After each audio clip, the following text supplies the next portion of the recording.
We all know the dangers of drowning and how important it is to stay near your children in the water, but one Sydney family lost their 12-year-old son in shallow water while he was playing an underwater game.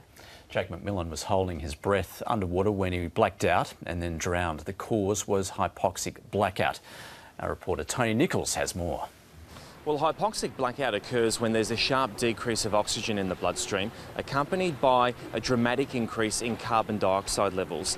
Now, Jack MacMillan died in his backyard swimming pool in just a metre's worth of water in January this year in Wollongong, south of Sydney, whilst playing a game whilst trying to swim underwater laps. Now, as he resisted the urge to breathe after many attempts whilst he was playing this game, endeavouring to reach some sort of target, he eventually blacked out and died. Now, his family are concerned that many kids are playing this game and that they're not aware of the risks. Now, joining us now to discuss those risks is the Executive Director of the Divers Alert Network, John Littman. And John, what can backyard swimmers learn from the experience of free divers? They can learn a lot. Free divers have traditionally practiced what's called hyperventilation, or holding your breath for extended periods after having made a few deep breaths prior to diving. And it's a dangerous practice. You start off with a certain amount of carbon dioxide and a certain amount of oxygen in your body. When you take a breath, the carbon dioxide then rises, the oxygen then gets decreased.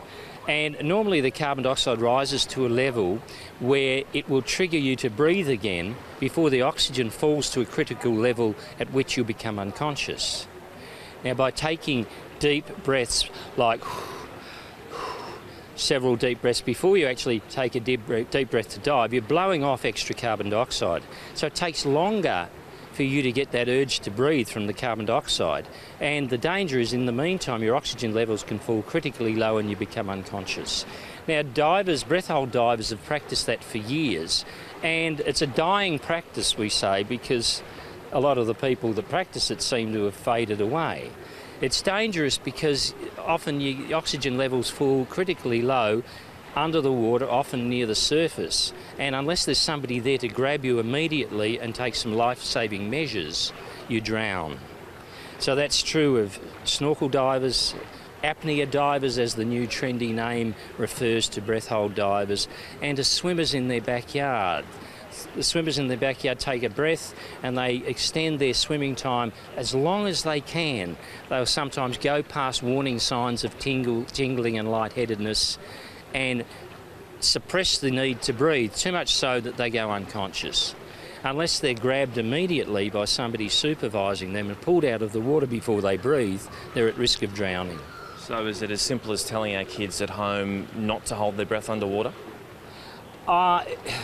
Yes, it's simple to tell them that, but they don't listen.